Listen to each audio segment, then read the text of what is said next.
Have you guys ever been in a game and you thought to yourself, I really need to win, but I don't want to make this one person feel targeted because I need to make sure that person loses because they already won 2 times in a row, and at this point, like, if I lose another game, I'm just gonna lose my fucking mind. Well, that's why I wanted to show you a really cool commander that I enjoy playing, which is Venser. That's not Venser. So I wanted to show you Venser and his amazing friend, a Hollow Sentinel. That could have been a lot better, but essentially, like, I just really wanted to explain this Demir commander really quickly. He is a blue and a black for 1 power 3 to the butt, lifelink, and toxic 1, which is not the worst thing in the world, but his ability is that whenever you proliferate, you get to create a Hollow Sentinel. The only issue that is with this commander is the fact that you need poison counters to even start off the main combo. If you can't get a single poison counters, unfortunately, this deck doesn't really pop off as well. So if you want to put more tutors, you're more than welcome to. I chose to not shove as many tutors in this deck and kind of lean towards a little bit of a clone duplication sacrificing style that I like to try to do, just because I thought it was fun to try. So I will show you the deck profile in just a second, but either way, my name's Ulysses. This is Let's Scoop. Woo! Now, the one thing I really wanted to primarily explain is the fact that no matter how you tutor or no matter how CDH you want to make this deck, unfortunately, it's held back behind the fact that it's a blue-black. Like, anything other than a Thassa combo, it really won't be as strong as that. All your tutor potential, all your fun shenanigans that you can do in this deck, sadly, it just doesn't keep up with a simple Thassa, demonic, whatever the fuck, and then we're done, right? I don't even remember the card's name just because I really don't like playing it. Not saying that it's bad, I mean, I do the same thing with many other cards too. It's just, it's not my style. So I like to make my life a little bit harder. So let's just start off with a primary win condition for this deck. So let's just say you have a Venser Corpse Puppet already out on the board. And then we are going to have a Throne of Geth and a Dross Scorpion. So essentially, with Venser Corpse Puppet, whenever you proliferate, you will create a wonderful Hollowed Sentinel. If I can reach it really quick. Boom. So whenever you create a Hollow Sentinel, you have the potential of using that body for resources, which is what I leaned into for this deck. It's my favorite part about most aristocrat styles, sacrificing something to gain something back, so that's what this deck primarily focuses on. The main condition that you're really trying to aim for is having an artifact already on the board, or just a good old Sentinel Venser already there, with Throne of Geth and Dross Scorpion. They're going to tap, Throne, sacrifice an artifact to proliferate. While Hollow Sentinel is dying and hitting the graveyard, you're going to trigger Dross Scorpion, and then untap that Throne of Geth. With that proliferation trigger on the stack, Venser Corpse Puppet is going to create another Hollow Sentinel.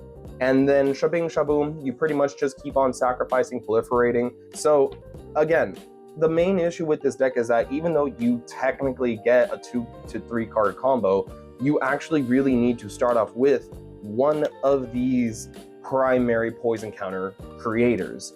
Unless you play one of these beforehand, what are you really proliferating? We do have some other nice cards to have fun with when we're proliferating, but unless you activate any one of these prior, your deck doesn't have an engine. Your deck doesn't really do anything. So that's the one thing that really holds this back, is the fact that there's so much setup and potential to start the poison counters and then start having fun. I can't deny it, it's not as strong as some of the decks, but it's fun. So we're just gonna keep on going. All right, everybody, so sadly the second camera had died out, so now we're just back to the one camera. No issue at all. Doesn't mean I spent 10 minutes just panicking and making this edit figure out. Anyways, here we go. So essentially, you're gonna be aiming for Staff of Completion.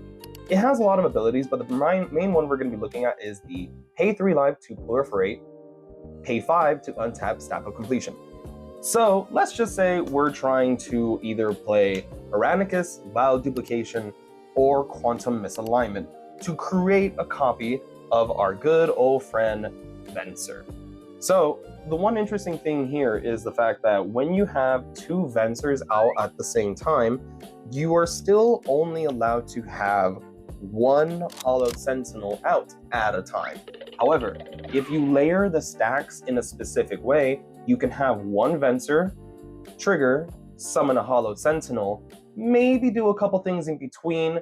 For example, sacrifice it, then still have the second Venser on the stack. Once that has resolved, the second Venser will trigger, creating another Hollow Sentinel. So what can we do with this incredibly difficult combo that I just enjoy doing? So let's just say our main goal is to use the Hollow Sentinel for mana.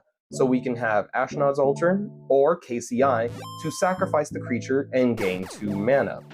We also have some pretty fun tech cards that I like to play with. One of them is Hornworn Shaku, Relic of Legends, and then Urza, Lord High Artificer. One creates colorless, one creates colored, one creates blue.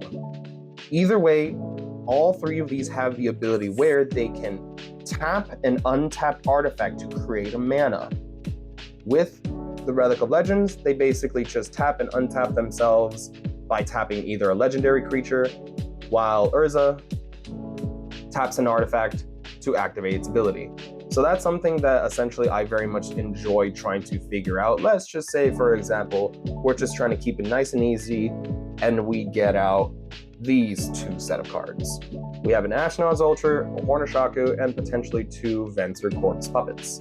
With the Staff of Completion, I understand we're playing Exodia. We have 100 mana, we have all of this stuff out at one time. It's not gonna be easy to complete, but it can happen. It's Commander. Let's just have fun, right? So let's just say, for example, we are going to activate Staff of Completion. Pay 3 life, proliferate. One of the Vensers is going to trigger, creating a Hollowed Sentinel. We're going to activate Horned Shaku, tap itself, use the ability, tap a legendary to untap it, sacrifice a creature to get rid of the Hollowed Sentinel. Second Venser is going to see that trigger, no more Hollow Sentinel on the board, so it creates a Hollowed Sentinel. Activate Horned Shaku, tap it, tap the Sentinel, untap it, activate Ashnod's Altar, sacrifice the Hollow Sentinel. We already have 6 mana with just this little combo, so now we can pay 5 to untap Staff of Completion and do it all over again.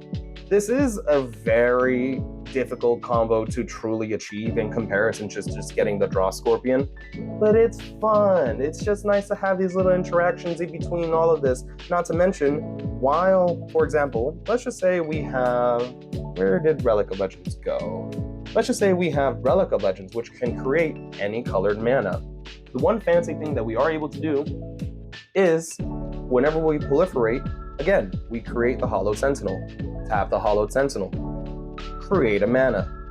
Due to the fact that Hollow Sentinel is a artifact, legendary, creature, we are able to use that portion and kind of sacrifice it to draw. It meets a lot of nice parameters being an artifact legendary creature. Having these tech cards or having these type of sacrificing cards to draw is something that I enjoy to work with, using it as a resource for other games. So that is some of the tech cards that I like to run. I wouldn't even say they're tech, it's just fun in reality. The one things that I would say are enjoyable to try and aim for are the fact that you are using your life for a lot of the resources. I did find Spinal Embrace to be a silly play.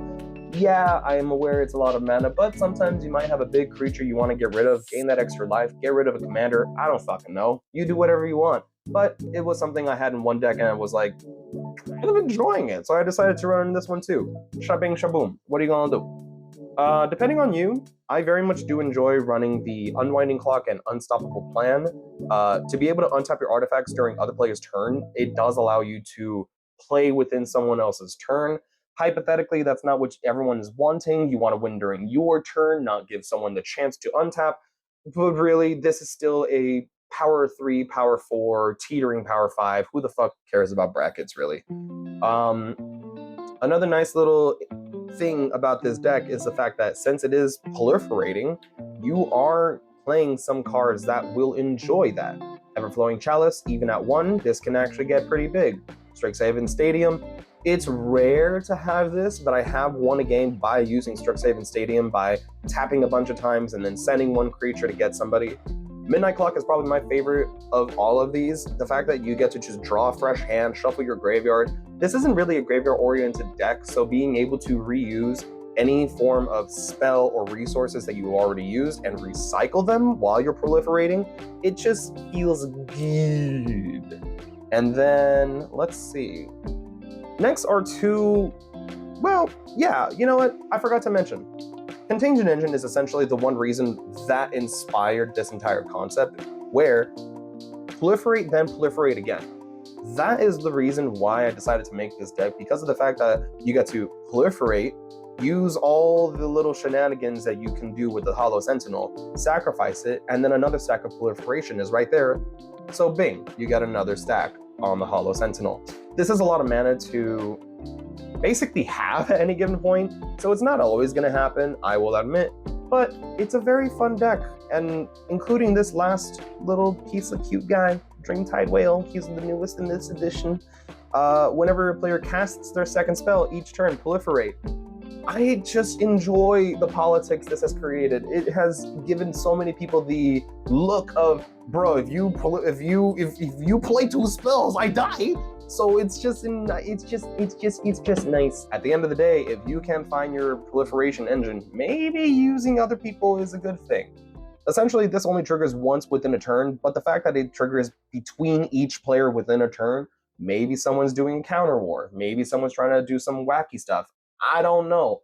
But this was a nice little card that I decided to add, and in one pod, it was actually pretty entertaining to see people debate on how they do or do not play their turn. But essentially, that's Venser, Corvus Puppet.